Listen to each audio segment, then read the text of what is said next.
नमस्कार दोस्तों, मैं ऋषि अमो क्लासेस में आपका स्वागत है, अभिनंदन करता हूं।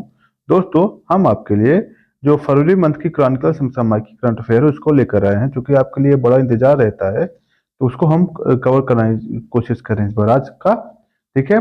इसमें दिसंबर मंथ के जो जितने भी न्यूज होंगे वो भी किया किया जाए, इसमें कवर करा जाएगा। ठीक है दोस्तों, चलते हैं। हम शुरुआत करेंगे राष्ट्रीय घटनाक्रम से, बाद में उसके बाद अर्थ की, अंतरराष्ट्रीय विज्ञान प्रौद्योगिकी रिपोर्ट सूचकांक, लास्ट में है राजकीय देखेंगे। ठीक है दोस्तों, आगे चलते हैं। सबसे पहले हम आते हैं किस पे, राष्ट्रीय घटनाक्रम पे। ठीक है, देखते हैं राष्ट्रीय घटनाक्रम में क्या है विशेष। पहला न्यूज है, पहला न्यूज है दोस्तों, भारत में, इसमें थोड़ा सा मोटा कर लिया जाए इसको। भारत में आंतरिक प्रवास पर 400 मिलियन ड्रीम रिपोर्ट। किस आंतरिक प्रवास क्या होता है? आंतरिक प्रवास मतलब ये होता है दोस्तों, जब जब कोई रोजगार के नौकरी के या किसी अन्य कारणवश एक प्रदेश से दूसरे प्रदेश में या एक स्थान से दूसरे स्थान जाता है, उसे प्रवास प्रवास करते हैं। ठीक है। हुआ क्या है कि हाल ही में जो 23 दिसंबर 2024 को प्रधानमंत्री की आर्थिक सलाहकार परिषद है, इसने 400 मिलियन ड्रीम्स नामक क्या की एक रिपोर्ट प्रस्तुत की। अगर पूछा जाए क्या कि 400 मिलियन ड्रीम रिपोर्ट किसने जारी किया था, क्या होगा इसका आंसर दोस्तों? प्रधानमंत्री आर्थिक सलाहकार परिषद। ऐसे चूंकि करंट अफेयर जब पढ़िएगा आपको हर लाइन में एक फैक्ट मिलेगा, आपको उसी नजरिए से पढ़ना है कि हमें ये जो करंट अफेयर पढ़ रहे हैं इससे कैसे न्यूज बन सकता है, क्या प्रश्न बन सकता है। ठीक है, इस नजरिए से हम पढ़ेंगे और कोशिश करेंगे क्या क्या प्रश्न बन सकते हैं। ठीक है, अगर पूछ लिया जाए 400 मिलियन ड्रीम रिपोर्ट किसने प्रकाशित किया, क्या होगा? प्रधानमंत्री का आर्थिक सलाहकार परिषद। ठीक है, इसमें कहा क्या गया है, जिसमें 2011 के जनगणना के बाद भारत में आंतरिक प्रवास को बदलते पैटर्न को उजागर किया। इसका क्या मतलब है? इसमें यह बताया गया है कि 2011 के बाद से लोगों को प्रवास की संख्या में कैसे क्या परिवर्तन हुआ, इस पर चर्चा किया गया है। ठीक है, चलते हैं। क्या है? कहा है कि प्रवास में कमी, प्रवास कमी मतलब है 2011 में 45.57 करोड़ से घटकर 2023 में 40.20 करोड़ हो गए। इसका मतलब क्या है कि 2045 में जहां, सॉरी 2011 में जहां 45 करोड़ के लगभग लोग प्रवास करते थे, यानी एक स्थान से दूसरे स्थान पर जाते थे, अब क्या है लगभग 40 करोड़ के लोग आसपास जा रहे हैं। ठीक है, यह आंतरिक प्रवास की संख्या में उल्लेखनीय कमी है। इसका मतलब क्या है? आंतरिक प्रवास का मतलब क्या है? विद इन कंट्री, मतलब भारत के अंदर जैसे एक प्रदेश से दूसरे स्थान प्रदेश जो जा रहे हैं, इसकी बात कर रहे हैं। कह रहे हैं इसकी संख्या में क्या है, काफी कमी मिल रही है। और प्रवास दर में 38% से घटकर 29% रह गई। यानी पहले प्रवास क्या थी, 38% की प्रवास दर थी, अब कितनी हो गई? 29% की प्रवास दर रह गई है। कह रहे प्रवास में गतिशीलता, अल्प दूरी के प्रवास का प्रमुख बना हुआ। इसका मतलब क्या है? लोग क्या है बहुत लंबी दूरी प्रवास नहीं करें, बल्कि पास पड़ोस के ही प्रदेश में जाना ज्यादा प्रेफर करें। जैसे यूपी दिल्ली के बीच में प्रवास हो रहा है, गुजरात महाराष्ट्र के बीच में प्रवास हो रहा है ज्यादा, तेलंगाना एपी मतलब आंध्र प्रदेश के बीच में प्रवास हो रहा है, बिहार और दिल्ली के बीच में ज्यादा प्रवास हो रहा है। ठीक है, अब कह रहा है जिस प्रवास में को प्रभावित करने वाले कारक, अगर ऐसे कौन कौन से कारक हैं जिसके वजह से क्या होता है लोग एक स्थान पर दूसरे स्थान पर जाते हैं। चूंकि ये टॉपिक मेंस से भी जुड़ सकता है आपके पेपर से, इसलिए अब मेंस के दृष्टिकोण से भी पढ़ना है। ठीक है, क्या है इसमें देखिएगा, कौन कौन सा कारण है? रोजगार के अवसर में कमी, प्राकृतिक आपदा, गुणवत्तापूर्ण शिक्षा, स्वास्थ्य सुविधा में कमी, जबकि आकर्षण वाले कारण ये एक चीज ध्यान दीजिएगा, प्रवास जो होते हैं मैं आपको बता दूं, एक पुल फैक्टर होता है, एक पुल फैक्टर होता है और एक होता है push factor. Push factor, pull factor मतलब ये होता है जिसकी वजह से लोग आकर्षित होकर उधर जाते हैं। जैसे क्या होता है? नौकरी यानी जॉब, स्वास्थ्य, ये सब जो चीजें होती हैं जिसकी वजह से लोग क्या करते हैं, जाते हैं। पुश फैक्टर में क्या होते हैं? जैसे कोई संघर्ष हो, या जलवायु परिवर्तन हो, पर्यावरण हो, इन सब की वजह से क्या होता है कि लोग बाहर जा रहे हैं, तो इसे क्या होगा? पुश फैक्टर कहेंगे, या भेजने वाला कारक कहेंगे। ठीक है, जैसे जीवन स्तर में वृद्धि, शांति और स्थिरता शामिल है। ठीक है, आगे चलते हैं। प्रवासी हिस्सेदारी में परिवर्तन, इसका क्या मतलब है? जो लोग प्रवास कर रहे हैं, कहाँ किस प्रदेश की कितनी हिस्सेदारी, इस पे देखते हैं। कह रहा है पश्चिम बंगाल, राजस्थान और कर्नाटक में आने वाले प्रवासियों के प्रतिशत में वृद्धि देखी गई। यानी अब लोग जहां महाराष्ट्र और गुजरात बहुत जाते थे, उसके स्थान पर कहाँ जाते हैं? पश्चिम बंगाल, राजस्थान और कर्नाटक बहुत जा रहे हैं। जबकि महाराष्ट्र और आंध्र प्रदेश में कमी आई है। ठीक है, अब लोग बॉम्बे में कम जा रहे हैं। आगे चलते हैं। प्रवास की गिरावट के कारण, क्या कारण है इसका मूल स्थान? इसका कारण क्या है? मूल स्थान पे बेहतर बुनियादी ढांचा, सामाजिक सुरक्षा जाल, स्थानीयकृत आर्थिक विकास, प्रवास संख्या में योगदान। अगर पूछ लिया जाए आपसे आखिर क्या रीजन है कि जो प्रवास के दर में कमी हुई, उसका ये रीजन रहेगा। ठीक है दोस्तों, एक सेकेंड। अगला क्या है? अगला है गणतंत्र दिवस 2025 की थीम स्वर्णिम भारत, विरासत और विकास। इसका मतलब क्या है? 2025 जो गणतंत्र दिवस रिपब्लिक डे है उसका थीम है। ठीक है, और किसने जारी किया है? रक्षा मंत्रालय ने जारी किया है। क्या? स्वर्णिम भारत, विरासत और विकास। अगर ये बताइएगा दोस्तों, इस बार के मुख्य अतिथि कौन होंगे? 2025 का जो गणतंत्र होगा, कौन मुख्य अतिथि होगा? इस बार इंडोनेशिया के जो राष्ट्रपति हैं इंडोनेशिया के, वही क्या होंगे इसके मुख्य अतिथि। कौन है इस इंडोनेशिया के राष्ट्रपति? क्या है? प्रोबोतो, प्रोबोतो करके हैं। यही क्या है आपके इस बार के मुख्य क्या है अतिथि हैं। देख लीजिएगा थोड़ा सा इस पर देखिए, हालांकि ये फैक्ट इंपॉर्टेंट नहीं है, बट एक बार देख लेना है। क्या है? भारत की विरासत और विकास का प्रदर्शन थीम का उद्देश्य भारत की समृद्ध सांस्कृतिक विरासत और विकास की दिशा को यात्रा का प्रदर्शन करना है। फिर गणतंत्र दिवस के परेड में 15 राज्य और केंद्र शासित प्रदेश भाग लेंगे। प्रत्येक अद्वितीय सांस्कृतिक और विकासात्मक पहलुओं को दर्शाते हुए झांकियां प्रस्तुत। मतलब ये क्या परेड में भाग लेते हैं, हम सभी लोग जानते हैं। उनको फिर रैंकिंग भी प्रदान की जाती है। ठीक है, सरकारी विभागों को भी भाग लेंगे, जो सरकारी विभाग हैं ये भी भाग लेंगे। कर ये आपके लिए इंपॉर्टेंट नहीं, आगे चलते हैं। मलेरिया मलेरिया उन्मूलन में भारत में 97% की कमी। इसका मतलब 25 दिसंबर 2024 को स्वास्थ्य मंत्रालय ने एक रिपोर्ट जारी किया। वो कहा कि मलेरिया में जो उन्मूलन है भारत द्वारा उल्लेखनीय प्रगति की गई। इसका मतलब क्या है? भारत में मलेरिया की कमी बहुत ज्यादा हुई है, मतलब मलेरिया लोगों में कम हो रहा है।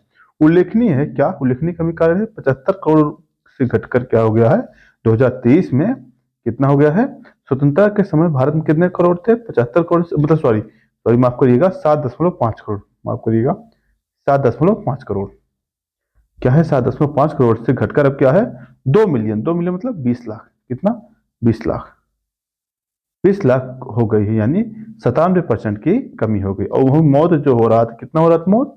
लगभग 8 लाख मौत हो रहे थे, अब कितनी हो गई? लगभग 83 हो गई है घटकर। ठीक है, कह रहा है H H B H I समूह से बाहर निकलना। 2024 में भारत जो है WHO के उच्च प्रभाव समूह से बाहर निकल गई। ये क्या है? High burn to high impact. अगर पूछ लिया जाए HBHI हाल ही समाचारों में रहा, किससे संबंधित है या किस संस्था से संबंधित है, शायद इसका आंसर देने में आप सोचें या न दे पाए। क्यों ऐसे कुछ प्रश्न होते हैं जो हमारे एग्जाम में हमारे लिए सर दर्द का कारण बनते हैं, ये भी हमें देखना चाहिए। ठीक है, आगे चलते हैं। कम रोग बोझ, कई राज्यों की स्थिति सुधार हुए हैं और कम बोझ वाली श्रेणियों में आ गए हैं। ठीक है, आगे चलते हैं। 2023 में तो 122 जिलों में शून्य मलेरिया दर्ज किया गया। पूछा जाए 2022 कितने मलेरिया में शून्य घोषित किया गया, कितने जिलों में, कितना होगा उसका संख्या? 122। व्यापक रणनीति, मलेरिया उन्मूलन के लिए राष्ट्रीय ढांचा और राष्ट्रीय योजना 2023 से 27 तक का पूछा जाए। मलेरिया उन्मूलन के लिए जो राष्ट्रीय योजना बनी है कब कब तक के लिए है? क्या होगा उसका आंसर? 2023 से लेकर 2027 तक का है। ठीक है, भारत के बहुआयामी दृष्टिकोण को मार्ग प्रदर्शित करती है। ठीक है, आगे चलते हैं। जिसमें उन्नत निगरानी, त्वरित मामला प्रबंधन, एकीकृत वेक्टर और IBM शामिल है। ठीक है, मुख्य हस्तक्षेप में क्या है? Indoor residual spring, long lasting accidental notes आज सब है। ठीक, एनाफ्लीज, स्टिफनाइंग मच्छर के, आपको पता है एनाफ्लीज जो मच्छर होते हैं इसके काटने से क्या हो फैलता है? क्यों? मादा एनाफ्लीज, जो मादा एनाफ्लीज है वही काटती है, उसी वजह से होता है। इसमें एक क्या नाम इसको क्या कहते हैं? इसको पैरासाइट से परजीवी है, क्या कहते हैं उसको? Plasmodium vivax. क्या है? प्लाज्मोडियम प्लाज्मोडियम मोडियम वाइवेक्स, इसकी कमी से। ठीक है, आगे चलते हैं। यानी यही हो जाता है व्यक्ति में जाकर। और होस्ट कौन होता है? इसका होस्ट मानव होता है। होने वाला कार्य गंभीर संभव मलेरिया परजीवी के कारण होने वाला एक गंभीर संभावित रूप से जानलेवा रोग है जो संक्रमित मच्छर के काटने से फैलता है। ठीक है। लक्षण क्या है? लक्षण बुखार, सिर दर्द, ठंड लगना, ये सब आपको पता ही होगा। ठीक है। आगे चलते हैं। आपको एक मैं बता दे रहा हूँ, मादा एनोफिलीज, मैंने कहा मादा एनोफिलीज के कारण काटने से होता है या दूषित सुइयां हैं। और यह मलेरिया जो है उष्णकटिबंधीय उपोष्णकटिबंधीय देशों में आम है, जिसमें अधिकांश उप सहारा अफ्रीका, एशिया, लैटिन अमेरिका शामिल है। ठीक दोस्तों। एक पेड़ है, आपने सुना होगा सिनकोना। क्या है? सिनकोना, बार बार परीक्षा में पूछा जाता है। सिनकोना की छाल, सिनकोना की छाल से क्या हो जाता है? इसका क्या किया जाता है? इसका इलाज किया जाता है मलेरिया के लिए। ठीक है। अब अगला क्या न्यूज है? अगला न्यूज है, भारत में महिला श्रम की भागीदारी में 47% की वृद्धि। इसका क्या मतलब है? कि एक आवधिक श्रम रिपोर्ट सर्वेक्षण जारी किया। किसने जारी किया है इसको? एनएसएसओ जारी करता है। ठीक है। इसमें क्या कहा गया है? इसमें कहा गया है कि जो भारत में महिला की भागीदारी है श्रम में, वो क्या है? बढ़ी है। कितना बढ़ी है? कह रहे हैं 2017-18 में 23.3 कितना, सॉरी इसे ब्लर हो गया है शायद कुछ, मैं इसे बढ़िया प्रिंट फिर से डालूंगा, बट आप इसे एक बार कॉम्प्रोमाइज करिएगा। ठीक है, समर्थन करिएगा इसका। मैं खैर बोल दे रहा हूँ, सुन सकते हैं आसानी से, कि 23.3 से घट बढ़कर कितना हो गया 2023-24 में 41.7। बिहार पीछे से अगर आप एग्जाम देने गए होंगे तो ये प्रश्न पूछा गया था कि आवधिक सर्वेक्षण में महिला की भागीदारी कितनी हो गई है। ठीक है। और फिर कह रहा उच्च शिक्षा स्नातकोत्तर माने पीजी, पीजी जितनी महिलाएं की हैं उनकी भागीदारी कितनी होगी? लगभग 34.5% भागीदारी से बढ़कर 39.6% हो गई। ठीक है दोस्तों। अभी चलते हैं क्षेत्रीय बदलाव क्या हुआ है इसमें। वेतन भोगी नौकरियों में महिलाओं की संख्या में हो रही वृद्धि से कृषि कार्य और औपचारिक मजदूरी कार्य से घट रही है। इसका मतलब क्या है? पहले जो महिलाएं कृषि कार्य या अन्य क्षेत्र में लगी हुई थी, अब क्या है? नौकरी पेशा क्षेत्र में आ रही है। ठीक है दोस्तों। आर्थिक प्रभाव, जैसे जैसे अधिक महिलाएं वेतन भोगी रोजगार प्रवेश कर रही हैं, लैंगिक वेतन अंतर में कम हो रहा है। ठीक है। जनांकी लाभांश इससे क्या है? भारत की बढ़ती कामकाजी उम्र की आबादी, जिससे महिलाएं का एक बड़ा हिस्सा बन रहा है। ठीक दोस्तों। आगे चलते हैं। अच्छा, इसके कारण क्या है? कुछ पहल किया गया क्या? प्रधानमंत्री मुद्रा योजना, बेटी बचाओ योजना, मातृत्व लाभ योजना, महिला उद्यमिता मंच, स्वयं सहायता समूह और राष्ट्रीय पालना योजना, मिशन शक्ति और विज्ञान और इंजीनियरिंग क्षेत्र स्टेम योजना, इसे कहते हैं स्टेम। ये सब जो है महिलाओं की भागीदारी बढ़ाने में सबसे बड़े योगदान की। ठीक है दोस्तों। आगे चलते हैं। कृषि, अगला क्या है? कृषि अस्थायी समिति एमएसपी पर कानूनी गारंटी की सिफारिश। हुआ क्या था दोस्तों? किसान जो है, हमारे किसान भाई क्या किए हैं कि किसान एमएसपी पर, एमएसपी आप जानते हैं एमएसपी क्या है? एमएसपी जो है दरअसल जो मतलब कृषि वस्तुएं खरीदी जाती हैं उसके लिए एक न्यूनतम समर्थन मूल्य की योजना है, जिसमें क्या किया जाता है कि किसानों को प्रदान किया जाता है। ठीक है। उसके तहत क्या होता था? किसानों को चीजों को एफएसआई के द्वारा खरीदा जाता था। होता क्या है, किसानों का कहना ये है, ये जो एमएसपी है ये केवल एक वैसे है, मतलब किसी गारंटी नहीं प्रदान करता, किसानों को खरीदा ही जाएगा। ठीक है। इसीलिए क्या किया गया, किसान आंदोलनरत थे। तो हुआ क्या कि जो पंजाब के मुख्यमंत्री, पूर्व मुख्यमंत्री थे, कौन से? चरणजीत सिंह चन्नी। चरणजीत सिंह चन्नी जो थे, इन्होंने क्या निम्नतम समर्थन मूल्य की कानूनी रूप से गारंटी देने की सिफारिश की। ठीक है। इन्होंने कहा कि भैया जो एमएसपी है इसको आप गारंटी प्रदान कर दीजिए। इस समिति का मानना है कि यह कदम किसानों की आत्महत्या की समस्या को सुलझाने में मददगार होगा। पूछा जाए एमएसपी की कानूनी गारंटी के लिए किस समिति का सिफारिश की गई थी, क्या होगा? कौन थे उसके? चरणजीत सिंह चन्नी। ये चीज याद रखिएगा, अगर पूछ लिया जाए फंस सकते हैं। ठीक है। क्या पूछा जाए तो क्या होगा? चरणजीत सिंह चन्नी। ठीक है। आगे चलते हैं। अब इसमें पीएम किसान योजना आपको पता है दोस्तों, पीएम किसान कब शुरू हुआ? 2019 से शुरू हुआ था। ठीक है। इसमें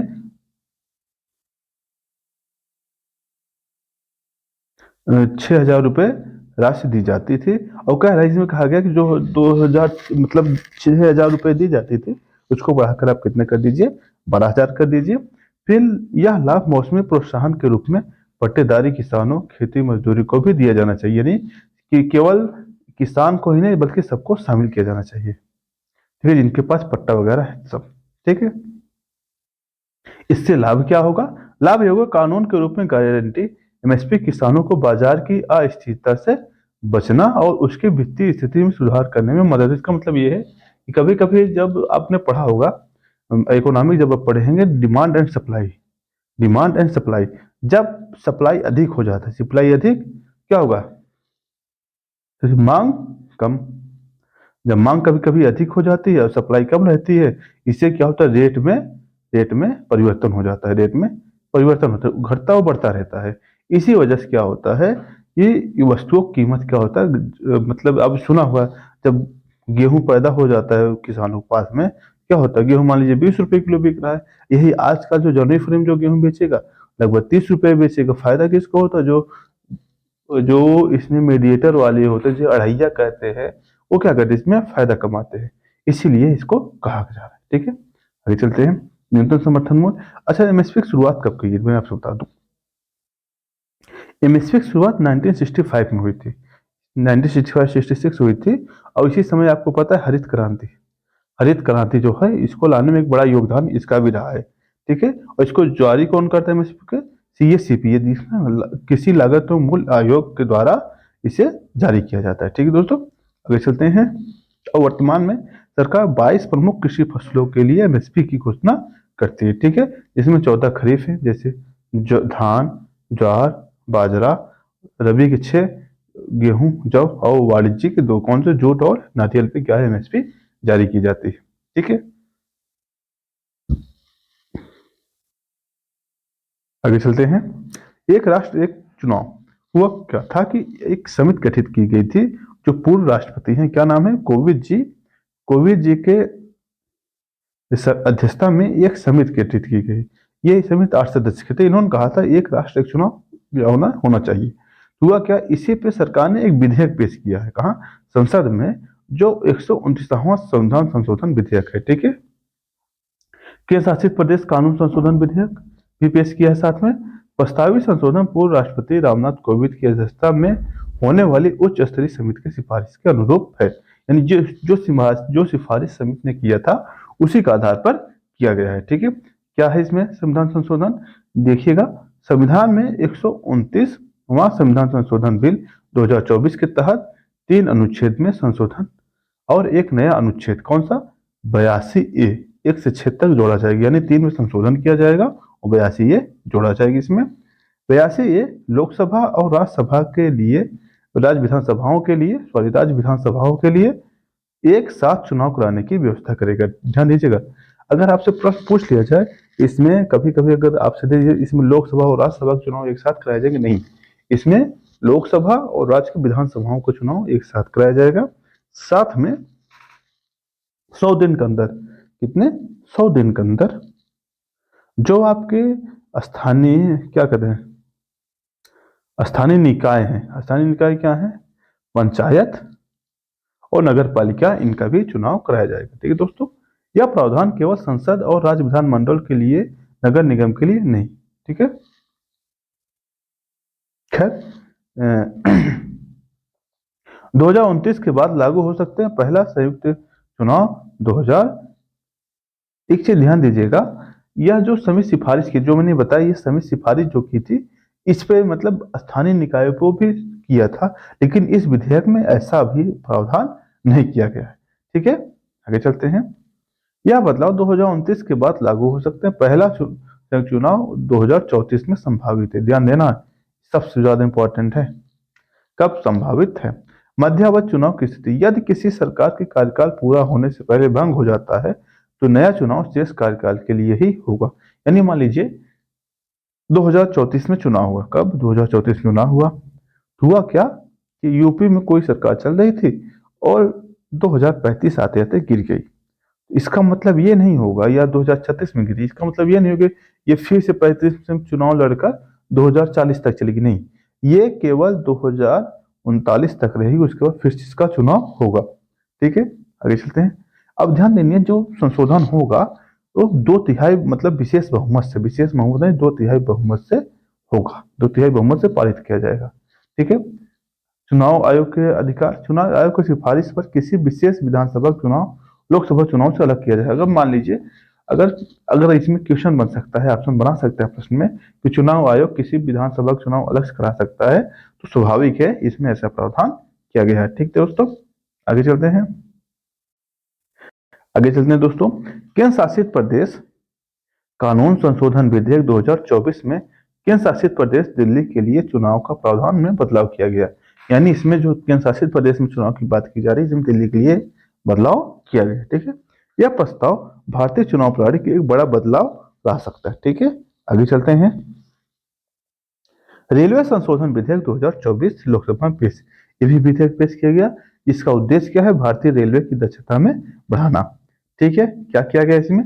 रेलवे बोर्ड को वैधानिक शक्तियां प्रदान करना, और विधेयक का उद्देश्य रेलवे बोर्ड की वैधानिक शक्तियां प्रदान करना। ठीक है, और जो पहले कानूनी समर्थन के बिना कार्य करता, यानी जो रेलवे बोर्ड था उसे किसी प्रकार कोई कानून नहीं था जिसके अनुसार वो काम करता है, बल्कि वह एक मंत्रालयी आदेश या फिर मंत्रालयी आदेश के आधार पर काम करता था, या कार्यपालिका आदेश से कर सकते हैं। आगे चलते हैं। सत्ता का विकेंद्रीकरण। सत्ता विकेंद्रीकरण का मतलब क्या है? विधेयक का उद्देश्य बजट और बुनियादी ढांचा परियोजनाओं के प्रबंधन में रेलवे क्षेत्रों को अधिक स्वायत्तता प्रदान करके निर्णय लेने का विकेंद्रीकरण। इसका मतलब क्या है? मान लीजिए किसी कोई रेलवे स्टेशन है या कुछ है जहां रेलवे का इंफ्रास्ट्रक्चर डेवलप करना है, उसे अब रेलवे खुद उसको डिसीजन ले सकता है। ऐसा नहीं कि उसको डिसीजन लेने के लिए सालों साल बैठना पड़ेगा। ठीक है, स्वतंत्र नियामक। स्वतंत्र नियामक मतलब क्या है? टैरिफ, सुरक्षा, निजी क्षेत्र भागीदारी, देखरेख के लिए स्वतंत्र नियामक की स्थापना विधेयक की एक और प्रमुख विशेषता है। ठीक है, शासन सुधार। विधेयक का उद्देश्य रेलवे बोर्ड के सदस्यों के चयन प्रक्रिया को सुव्यवस्थित करके शासन में सुधार लाना है। फिर बुनियादी ढांचे में सुधार। विधेयक में ट्रेन मार्गों विस्तार सहित बुनियादी ढांचा सुधार तेजी लाने का प्रावधान भी किया गया है। ठीक है दोस्तों, आगे चलते हैं। रेलवे बोर्ड के बारे में कुछ जान लेते हैं। रेलवे बोर्ड भारतीय रेल का शीर्ष नीति निर्धारक प्रशासकीय निकाय है। भारत सरकार के रेल मंत्रालय के अधीन आता है। रेलवे मंत्री के अधीन कार्य करता है। ठीक है, रेलवे बोर्ड रेल वित्त संचालन विकास के लिए महत्वपूर्ण निर्णय काम करता है। इसका मुख्यालय कहाँ है दोस्तों? दिल्ली में। ठीक है, सी बॉक्स पोर्टल। सी बॉक्स पोर्टल क्या है? 5 दिसंबर 2024 को महिला बाल विकास मंत्रालय ने कार्यस्थल पर यौन उत्पीड़न शिकायतों के लिए केंद्रीकृत प्रणाली यानी सी बॉक्स पोर्टल का लॉन्च किया। क्या है? महिला के यौन स्तर पर जो शिकायतें होती थी, मतलब कि जहाँ कार्यस्थल होता है वहां पे कभी कभी महिलाओं के साथ दुर्व्यवहार की स्थिति होती है, इसके लिए ये एक पोर्टल लॉन्च किया गया है। क्या है इसमें? सुव्यवस्थित शिकायत की प्रक्रिया यानी सी बॉक्स का उद्देश्य आंतरिक समिति और स्थानीय समितियों के बारे में जानकारी प्रदान करके सीधी शिकायत दर्ज करने में सुविधा देकर शिकायत की प्रक्रिया को सुव्यवस्थित करना है। गोपनीय पोर्टल।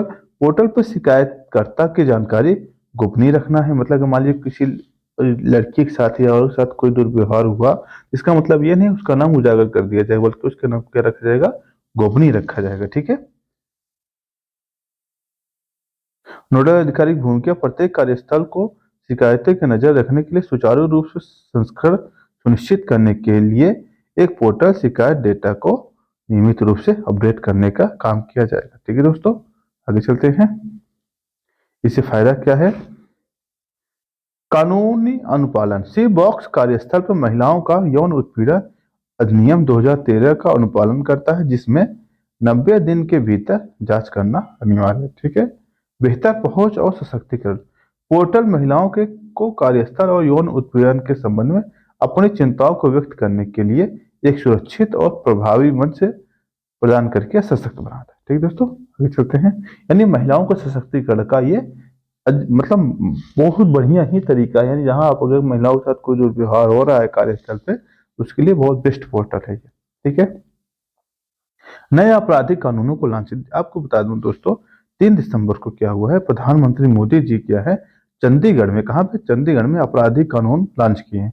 आपको पता है इसके पहले जो अमित शाह जी थे, गृह मंत्री अमित शाह ने इसी मतलब कानून पर आधारित 3 ऐप को भी लॉन्च किया था। कहाँ? चंडीगढ़ में ही लॉन्च किया था। ठीक है, ये भी ध्यान दीजिएगा, ध्यान में रखिएगा। इसका मुख्य तथ्य क्या है दोस्तों, देखते हैं। औपनिवेशिक कानून में स्थानांतर, इससे स्थानांतर इसका मतलब क्या है, नए कानून का उद्देश्य क्या है, औपनिवेशिक युग के कानूनों को बदलाव लाना और भारतीय कानून प्रणाली को संवैधानिक आदेशों के रूप में अनुरूप बनाना। इसका मतलब क्या है, हम लोग इसके पहले क्या था, आईपीसी जो पढ़ते थे, आईपीसी वगैरह जो पढ़ते थे, वो 1860 वगैरह में बना था, ठीक है, ब्रिटिश शासन कानून। इसका उद्देश्य क्या है, हमारा अपना कानून हो जाए ना, हम ब्रिटेन के कानून से चलें, ठीक है। न्याय पर ध्यान, न्याय पर ध्यान का मतलब है कानूनी कानून नागरिकों के लिए समय पर निष्पक्ष और न्याय को प्राथमिकता देता है, ठीक है। कार्यान्वयन, सभी राज्यों द्वारा प्रभावी अनुकूल सुनिश्चित करने के लिए राज्यव्यापी रेल आउट को 3 वर्षों के क्रमिक रूप से लागू किया जाएगा, ठीक है। आगे चलते हैं। मुख्य विशेषताएं क्या है इसका, न्याय संहिता, आपराधिक न्याय में सुधार केंद्रित है। मतलब क्या है, अगर कानून बन जाएगा क्या होगा, स्वाभाविक है न्याय प्रक्रिया में सुधार आएगा, ठीक है दोस्तों। आगे चलते हैं। नए आपराधिक कानून का सफल कार्यान्वयन, इसका मतलब क्या है, कार्यक्रम का विषय सुरक्षित समाज, विकसित भारत, दंड से न्याय तक, यानी एक कार्यक्रम हो रहा था, उसका विषय क्या था, सुरक्षित समाज, विकसित भारत, दंड से न्याय तक, जो दंड को ध्यान केंद्रित करके न्याय सुनिश्चित करने पर ध्यान केंद्रित करता है। क्या है, 1 जुलाई 2024 को लागू किए गए कानून साइबर अपराध और संगठित अपराध जैसे समकालीन चुनौतियों का सामना करते हुए औपनिवेशिक युग के कानूनों में बदलाव, भारतीय न्याय प्रणाली के आधुनिकीकरण करने का लक्ष्य। इसका मतलब क्या है, इसका मतलब यह है दोस्तों, अब सरकार का मूलतः ये उद्देश्य, हम अपने अनुसार, अपने परिस्थितियों के अनुसार वर्तमान जो चैलेंजेस है उसको देखते हुए कानून को बनाए, ठीक है, ताकि हम इन समस्याओं का समाधान कर सकें, ठीक है। आगे चलते हैं दोस्तों। इस कानून की अवधारणा दंड से न्याय की ओर ध्यान केंद्रित करके न्याय प्रणाली को बदलने के प्रधानमंत्री के दृष्टिकोण से प्रेरित। इसका मतलब क्या है, पहले क्या था, केवल दंड पे ही प्रेरित था, अब क्या है, न्याय पे प्रेरित है, ठीक है। आगे चलते हैं। तटीय तटीय परिवहन विधेयक 2024, इसमें क्या है देखते हैं। 3 दिसंबर 2024 के केंद्रीय मंत्री सर्बानंद सोनोवाल, अगर पूछा जाए केंद्रीय मंत्री कौन थे, सर्बानंद सोनोवाल थे। क्या किया था, लोकसभा में तटीय परिवहन विधेयक 2024 को पेश किया था, ठीक है दोस्तों। आगे चलते हैं। इसे बहुत इंपॉर्टेंट नहीं है, कर एक बार देख लेते हैं क्या है इसमें।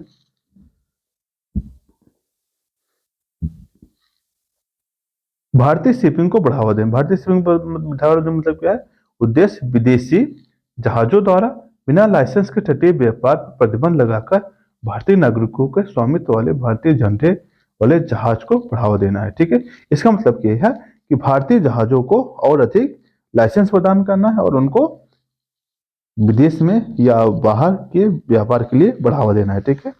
फिर राष्ट्रीय डेटाबेस क्या है, विधेयक में पारदर्शिता बढ़ाने के लिए सूचना डाटा साझाकरण सुविधाओं को तटीय शिपिंग के लिए एक राष्ट्रीय डेटाबेस, इसका डेटाबेस मतलब ये है कितनी जहाजें आई, कितनी जहाजें गई, इसका जो ब्यौरा होगा एक डेटाबेस तैयार किया जाएगा। लाइसेंसिंग नियामक ढांचा, इसमें क्या है, तो जो लाइसेंसिंग गतिविधियां हैं इसको भी विनियमित किया जाएगा और व्यापक ढांचा निर्धारित किया जाएगा, ठीक है। इसमें निष्पक्षता और जवाबदेही भी सुनिश्चित करता है। और क्या है, तटीय और अंतर्देशीय शिपिंग का विकास, इसका मतलब क्या है, एक तो है भारत का तट है, आपको पता है ये भारत का तट है, लगभग 7500 किलोमीटर भारत का तट है। इसमें भी मतलब अब का क्या कहते हैं उसको, शिपिंग को बढ़ावा देना है, पर अंतर्देशीय मतलब एक देश से दूसरे देश की जो है शिपिंग मार्ग है उसको भी बढ़ावा देना है, ठीक है। आगे क्या है, अगली न्यूज है, पैकेज्ड पेयजल अब पैकेज्ड पेयजल सर्वाधिक जोखिम वाले खाद्य श्रेणी में वर्गीकृत। इसका क्या मतलब है दोस्तों, अब आप लोग बिस्लरी होगा या फिर अन्य जो पानी आजकल मार्केट में चले हैं, कभी न कभी पीते ही होंगे।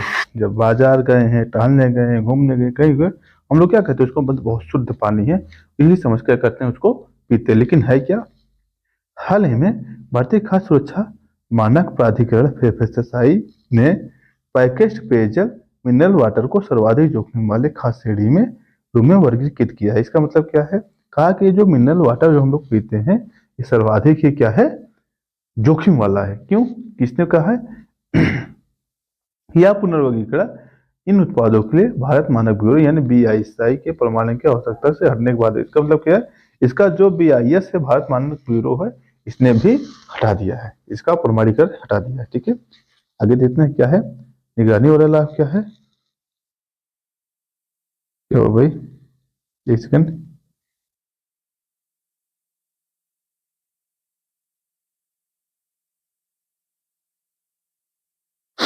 नए वर्गीकरण का लाभ, एक मिनट, हाँ ठीक है। निगरानी में वृद्धि, सर्वाधिक जोखिम वाले खाद्य श्रेणी के रूप में पुनर्वर्गीकरण के लिए पैकेज पेयजल और मिनरल वाटर की निर्माताओं, जो निर्माता है, इसके सख्त नियमों और निगरानी का आवश्यकता होती है। इसका मतलब ये है कि जो मिनरल वाटर आप वगैरह दे रहे हैं ना, इसके जो मानक है उसके अनुसार आपको ही वर्क करना पड़ेगा। लेकिन ये लोग क्या करते हैं, पैसा बचाने की होड़ में ये सब काम नहीं करते। ठीक दोस्तों, ठीक है ना। अनिवार्य निरीक्षण, निर्माताओं को अपने अब सुरक्षा मानकों के अनुपालन सुनिश्चित करने के लिए अनिवार्य वार्षिक निरीक्षण से गुजरना। मतलब ये है कि इनका हर समय निरीक्षण भी होना चाहिए, इनकी जो मशीनरी है, जो सिस्टम है, इनका भी निरीक्षण होना चाहिए। ठीक है। तृतीय पक्ष छाट, इसका मतलब क्या है कि जो एफएसएसआई है, मान्यता प्राप्त तृतीय पक्ष, इसका वार्षिक ऑडिट करे। इसका मतलब कि इनकी ऑडिट भी होना जरूरी है। भाई आप क्या ला रहे हैं, क्या कर रहे हैं, बिना इसके ऑडिट का नहीं किया जा सकता। ठीक है। सरलीकृत अनुपालन, इसका बीआईएस जो है, ये बीआईएस लिखा है, बीआईएस क्या है, प्रमाणन आवश्यकता को हटाने से निर्माता के लिए अनुपालन प्रक्रिया को सरल बनाने की उम्मीद है। ठीक है, आगे चलते हैं। एफएसएसआई देख लें। जो एफएसएसआई है दोस्तों, यह 2006 में स्थापित हुआ था। किसके तहत हुआ है? खाद्य सुरक्षा मानक अधिनियम 2006 के तहत इसकी स्थापना हुई है। इसका जो मुख्यालय है मेन वाला दिल्ली में है, और इसके जो कुछ क्षेत्रीय कार्यालय हैं, कहाँ कहाँ है? गाजियाबाद, कोलकाता, मुंबई और चेन्नई में। ठीक है, आगे चलते हैं।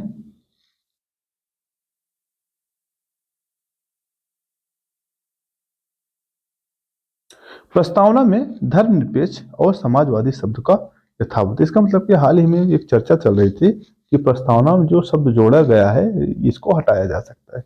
इसी में सुप्रीम कोर्ट ने अपना अपना विचार दिया कि कहा ये जो शब्द हैं, एक से आपने सुना बुनियादी ढांचे का सिद्धांत कब आया था? बुनियादी ढांचे का सिद्धांत आया था 1973 में। किसके केस में? केशवानंद भारती केस में आया था, जिसने कहा कि जो ये सब सिद्धांत हैं, ये क्या है? बुनियादी ढांचे का सिद्धांत है, इसमें परिवर्तन नहीं हो सकता। ठीक है, देखते हैं। न्यायालय ने भारतीय संविधान के 42वें संविधान संशोधन को चुनौती देने वाली याचिका को खारिज कर दिया है, जिसमें 1976 प्रस्तावना में धर्मनिरपेक्षता और समाजवादी शब्द जोड़े गए। ध्यान देना है, जो ये दोनों शब्द जोड़े गए, प्लस साथ साथ अखंडता भी जोड़ा गया था। ये जो शब्द जोड़े गए थे, ये 42वें संविधान संशोधन द्वारा ही जोड़े गए थे। ठीक है, आगे चलते हैं। क्या है इसमें? 42वां संविधान संशोधन आपातकाल के दौरान अधिनियमित। इस संशोधन का उद्देश्य भारतीय संविधान धर्मनिरपेक्षता और समाजवाद शब्द के मूल्यों को सुदृढ़ करना था। ठीक है, कब जोड़ा गया था ये? जब आपका आपातकाल लागू हुआ था। कब हुआ था? 1975 में, तभी ये जोड़ा गया था 1976 में। संसदीय शक्ति, अदालत ने अनुच्छेद 368 के तहत संसद की प्रस्तावना में संशोधन करने की शक्ति को बरकरार रखा, जिसमें कहा कि संविधान में मूल अपनाई गई तारीख इस शक्ति से प्रतिबंधित नहीं करती। ठीक है, धर्मनिरपेक्षता की व्याख्या भी किया है, प्लस समाजवादी का भी अर्थ भी व्याख्या किया गया है। ठीक है, आगे चलते हैं। धर्मनिरपेक्षता क्या होता है दोस्तों? जहां राज्य का कोई धर्म ना हो, यानी राज्य द्वारा सभी धर्मों का समान, बिना विचार किसी भेदभाव का पक्षपातपूर्ण न करे कोई निर्णय, इसे क्या होता है? धर्मनिरपेक्षता ही कहा जाता है। समाजवाद क्या होता है? तो जहाँ संसाधन जो होते हैं, जो संसाधन होते हैं, उसमें समुदाय को स्वामित्व या कल्याण के लिए राज्य की प्रतिबद्धता को दर्शाता है। यानी राज्य जो है, जो भी कल्याणकारी योजनाएं बनाएगा, उसके लिए क्या है? ये प्रतिबद्ध है। ठीक है दोस्तों, 42वें संविधान संशोधन क्या क्या किया गया था, इस कानून की चर्चा किया गया है, देख लेते हैं एक नजर में। इससे लघु संविधान की संख्या भी दी जाती है। यह संशोधन इंदिरा गांधी के काल में आया था, आपातकाल के दौरान। इसमें 3 शब्द जोड़े गए थे। कौन कौन सा? समाजवादी, धर्मनिरपेक्षता और अखंडता जोड़ा गया था। प्लस इसमें मौलिक कर्तव्य भी जोड़े गए थे। कौन सा? 51 क के तहत, और 10 मौलिक कर्तव्य उस वक्त जोड़े गए थे। और क्या किया गया था? संशोधन द्वारा सर्वोच्च न्यायालय और उच्च न्यायालयों की शक्तियां भी कम कर दी गई थी। ठीक है दोस्तों, ये सब हुआ था। राम मंदिर परियोजना को स्वॉर्ड ऑफ ऑनर का सम्मान से सम्मानित किया गया। ठीक है, 18 दिसंबर 2024 के अयोध्या में राम मंदिर परियोजना को ब्रिटिश सेफ्टी काउंसिल द्वारा, अब पूछा जाए ये किसके द्वारा किया गया? किसके द्वारा किया? ब्रिटिश ब्रिटिश सेफ्टी काउंसिल द्वारा ये दिया गया है, जो सुरक्षा प्रबंधन के प्रति प्रतिबद्ध है, अपनी प्रतिबद्धता को दर्शाता है। ठीक है, क्या है? सुरक्षा उत्कृष्टता। स्वॉर्ड ऑफ ऑनर उन परियोजनाओं को दिया जाता है जो 5 सितारा सुरक्षा रेटिंग प्राप्त करते हैं। इसका मतलब अगर आपके यहाँ सुरक्षा रेटिंग जो है 5 स्टार है, उस वक्त आपको ये मिल जाएगा। ठीक है, पिछली मान्यता, लार्सन एंड टुब्रो निर्माण कंपनी ने पहले ही राष्ट्रीय सुरक्षा मानक परिषद द्वारा इसके प्रभावी सुरक्षा के लिए गोल्डन ट्रॉफी प्राप्त हुई। इसका मतलब इससे गोल्डन ट्रॉफी मिल गया है और स्वॉर्ड ऑफ ऑनर भी मिल गया। स्वॉर्ड ऑफ ऑनर कहाँ की है? ये ब्रिटेन से मिला है, और लार्सन कहाँ का है? ये राष्ट्रीय सुरक्षा को भी दे चुका है। ठीक है, आगे चलते हैं। निर्माण प्रगति की पहली दूसरी मंजिल का निर्माण, जिसमें प्रतिष्ठित शिखर भी शामिल है। ठीक है, पूरा होने के करीब है। अब पूरा परियोजना जून 2025 में होने की उम्मीद है। ठीक है दोस्तों, वस्तुतः वास्तुकला और इंजीनियरिंग, मंदिर का कलाकारी,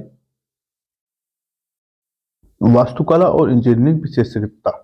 मंदिर में कलाकार वासुदेव कामत और वास्तुकार सोमपुरा जय कठकीदार द्वारा जटिल डिजाइन की विशेषता है, जिसमें CBRI और MSTCI का योगदान अधिक है। ठीक है, आगे चलते हैं।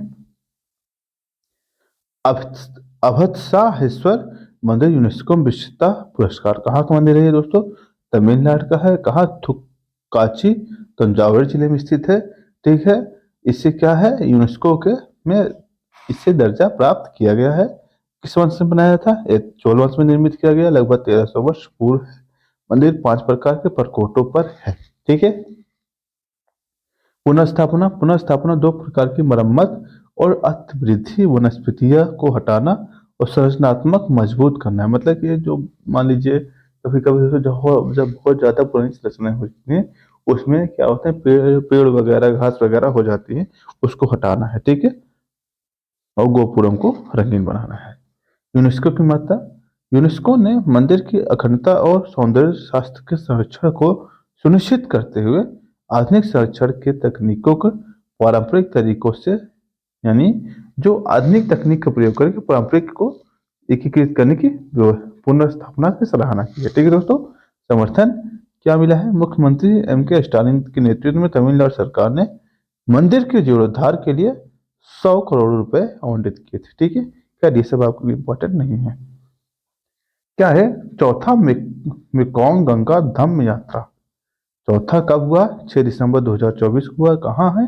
थाईलैंड के 20 से अधिक बौद्ध विद्वान नागरिक क्या चौथे मेकोंग गंगा धम्म यात्रा की कहाँ पहुंचे? दिल्ली।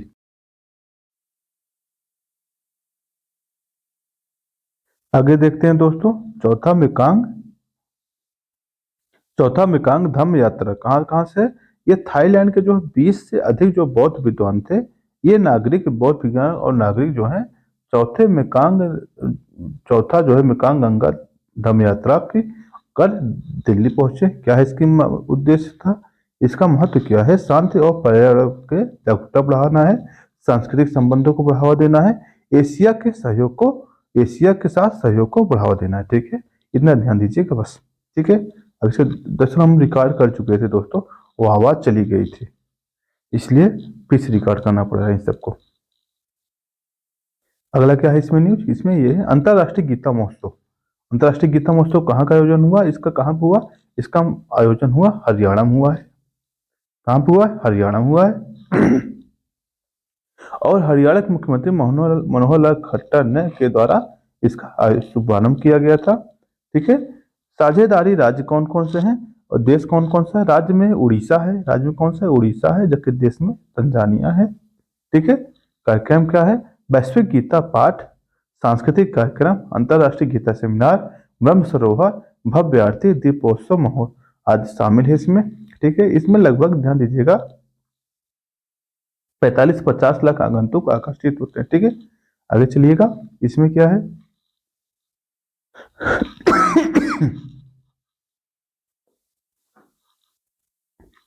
ठीक, पश्चिम बंगाल यूनेस्को के प्रमुख विरासत स्थल में शामिल क्या है?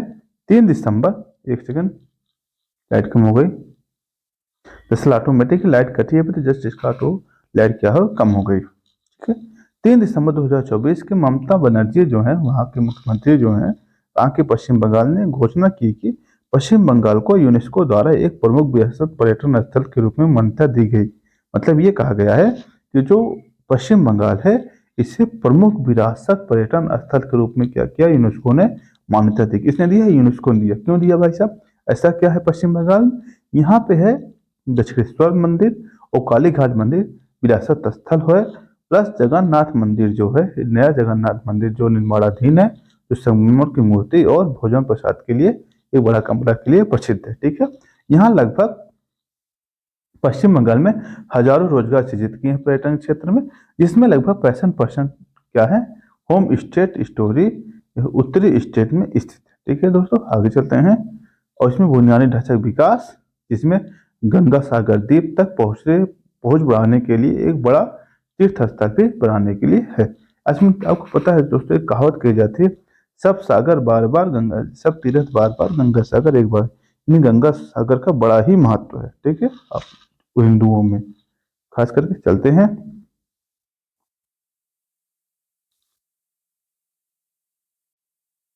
अब देखते हैं दोस्तों अर्थ के संबंधित जो करंट अफेयर उसको देखते हैं। नैतिक एआई ढांचा विकसित करने के हेतु भट्टाचार्य समिति, यानी 26 दिसंबर को दोस्तों आरबीआई ने क्या काम किया है, जो वित्तीय क्षेत्र में कृत्रिम बुद्धिमत्ता को बढ़ावा मिल रही एआई को, इसी के लिए एक नैतिक समकक्षता को लिए एक ढांचा विकसित करने के लिए 8 सदस्यीय विशेष समिति का गठन किया गया। इस समिति का नाम क्या है? Free AI. ठीक है, क्या नाम? Framework for responsibility artificial intelligence नाम दिया गया इसका। इसके जो अध्यक्ष हैं कौन है? आईआईटी बॉम्बे के प्रोफेसर, क्या नाम है इनका?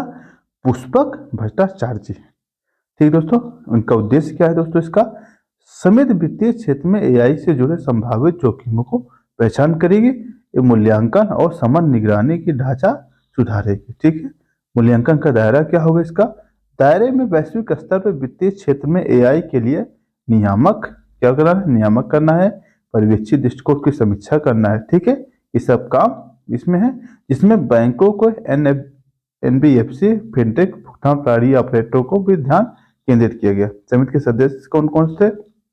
IIT Bombay, IIT Madras, electronic सूचना प्रौद्योगिकी मंत्रालय, कानूनी क्षेत्र के शिक्षाविद इसमें शामिल थे। ठीक है, आगे चलते हैं। भारतीय बैंकों में परिसंपत्ति गुणवत्ता में सुधार, परिसंपत्ति मतलब असेट्स, जो असेट्स है इसमें सुधार हुआ। क्या सुधार हुआ? रिजर्व बैंक ने एक रिपोर्ट जारी किया, कहा भारतीय बैंकों में क्या क्या गुणवत्ता सुधार हुआ है असेट्स के रूप में। कैसे? 13 साल के निचले स्तर पहुंच गया NPA, grass GNPA. Grass NPA मतलब ये, एनपीए क्या है दोस्तों? एनपीए मतलब है जब कोई लोन लेता है और 90 दिन तक कोई न तो इंटरेस्ट वापस करता है न तो मूलधन वापस करता है, ऐसे धन को गैर निष्पादित परिसंपत्ति या एनपीए कह दिया जाता है। ठीक है, क्या इसमें देखते हैं, इसमें यह कहा जा रहा है कि सितंबर 2024 के अंत में 2.5% से के 13 साल के निचले स्तर पर गया, यानी अब तक का सबसे निचले स्तर पर कितना है? 2.5%। ठीक है, परिसंपत्ति गुणवत्ता में सुधार भी हुआ है, उच्च वसूली भी हुई है, अपग्रेडेशन के कारण क्या है इसमें? क्षेत्रीय विविधता है, यानी किसी क्षेत्र में अभी भी 6.2% जीएनपीए है, जबकि खुदरा क्षेत्र में 1.2% ही है।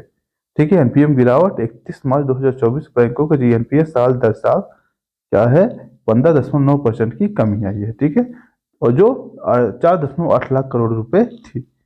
स्लीपेज में कमी, स्लीपेज में कमी क्या मतलब है दोस्तों?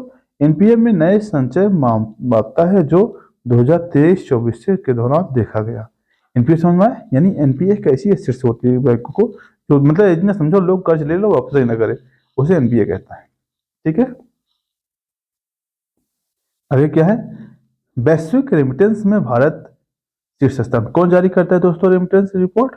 रेमिटेंस कैसे होता है? जब कोई भारत के व्यक्ति विदेश में जाता है, वहां से पैसा कमा के भारत भेजता है, उसे रेमिटेंस कहा जाता है। और कौन इसे जारी करता है? विश्व बैंक जारी करता है।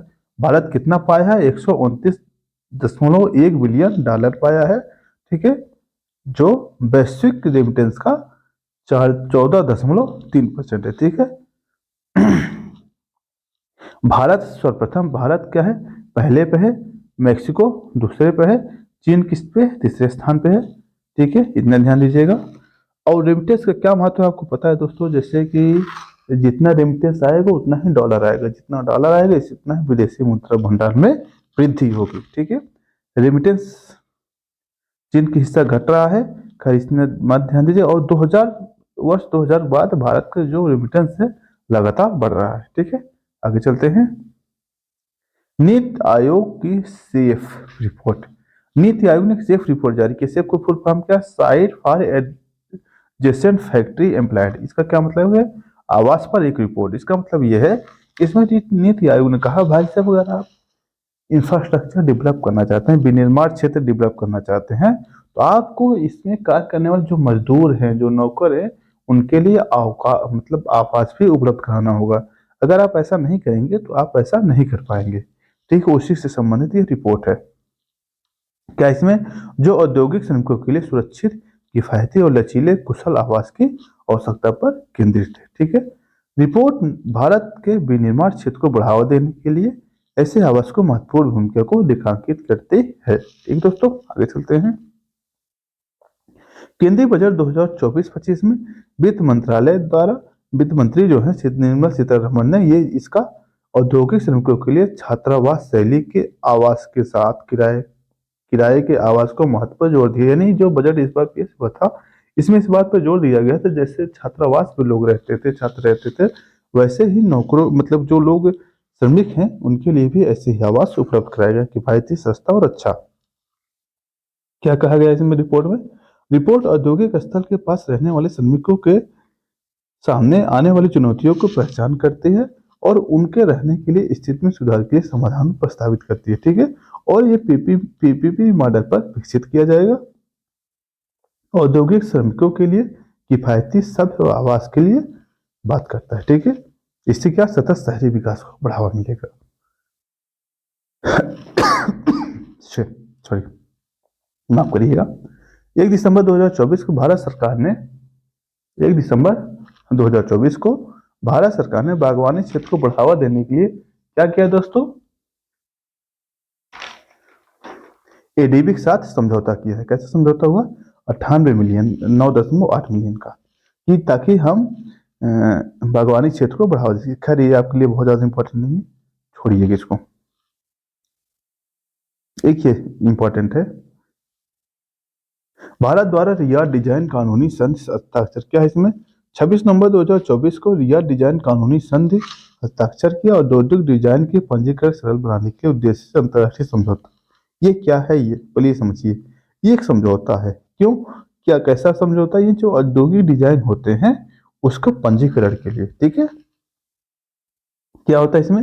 रियाद डिजाइन कानूनी संधि एक अंतर्राष्ट्रीय समझौता है जिसका उद्देश्य विश्व बौद्धिक संपदा सूचकांक यानी वीपो, वीपो आप लोग जानते हैं, जिसमें बौद्धिक संपदा सूचकांक जारी किया करती है संस्था, के 193 सदस्यों को औद्योगिक डिजाइन की पंजीकरण प्रक्रिया को सरल और सुसंगत बताता है। यानी जो डिजाइनिंग की जाती है उसको सरल बनाने का काम करता है। ठीक है, इस संधि को सऊदी अरब रियाद में WIPO के सदस्य के देशों द्वारा अपनाया गया। ठीक, कहाँ अपनाया गया? सऊदी अरब में अपनाया गया है। कम से कम 15 देशों द्वारा इसकी पुष्टि करने के 3 महीने बाद यह प्रभावी हो जाएगा। ठीक है, अभी जस्ट ही अपनाया गया है। संधि का विश्लेषण देख रहे हैं इसमें। संधि का विश्लेषण क्या है? संधि प्रक्रिया चरणों के लिए विस्तारित समय, खोए हुए अधिकारों को बहाली, सरलीकृत आवेदन प्रक्रिया और एक ही आवेदन कई रुझानों को दर्ज कराने की क्षमता जैसी पेशकश क्षमता। क्या वीपो मतलब क्या है? पहले समझिए वीवो कॉन्सेप्ट क्या। वीवो क्या करता है, जब आप कोई नई चीज डिजाइन करते हैं, कुछ करते हैं, उसको कहता है ये आपकी बुद्धि की उपज, इसलिए आपको पेटेंट प्रदान करता है। तो वही ये कह रहा है, जो भी आप डिजाइन और डिजाइन करेंगे उस पर ये पेटेंट प्रदान कर रहे हैं, कि सिस्टम एक तरह से ये समझिएगा बस। ठीक है। इलेक्ट्रॉनिक सिस्टम क्या है, मतलब क्या है, संघ औद्योगिक डिजाइन के प्रबंधन के लिए इलेक्ट्रॉनिक प्रणालियों को अपनाने को प्रोत्साहित करती है। यानी कि जो भी आप औद्योगिक औद्योगिक डिजाइन किए हैं, आप उसमें क्या कर सकते हैं, इलेक्ट्रॉनिक प्रणालियों को अपना सकते हैं। ठीक है। बौद्धिक संपदा सुरक्षा में वृद्धि से क्या, जो बौद्धिक संपदा होती है, बौद्धिक संपदा मतलब जो ऐसी संपदा जो हमारी बुद्धि से द्वारा उत्पन्न हुई है, ठीक है, उसको क्या करें, संरक्षित करेगी, अंतरराष्ट्रीय सहयोग में बढ़ावा देगी। ठीक है दोस्तों, आगे चलते हैं। एक क्या है, भारत पिछले 2 वर्षों में घरेलू डिजाइन में फाइलिंग में 120% की वृद्धि देखी गई। ठीक है, बीपो के बारे में देख लेते हैं। यह क्या है, विश्व बौद्धिक संपदा संगठन संयुक्त राष्ट्र की एक विशेष एजेंसी है जो अंतरराष्ट्रीय बौद्धिक संपदा कानूनों को संधियों को नियंत्रित करता है। ठीक है, इसकी स्थापना 1967 में हुआ है। ठीक है, आगे चलते हैं। और इसका पेरिस कन्वेंशन और बर्न कन्वेंशन जैसी संधियों के सम्मेलन पर प्रबंधित करता है। कॉपीराइट, पेटेंट, ट्रेडमार्क और औद्योगिक डिजाइन को नियंत्रित करता है। ठीक है दोस्तों, आगे क्या है दोस्तों, अंतरराष्ट्रीय। दोस्तों आगे हम कल देखेंगे। ठीक है, आज के लिए बस इतना ही। ठीक है, धन्यवाद दोस्तों।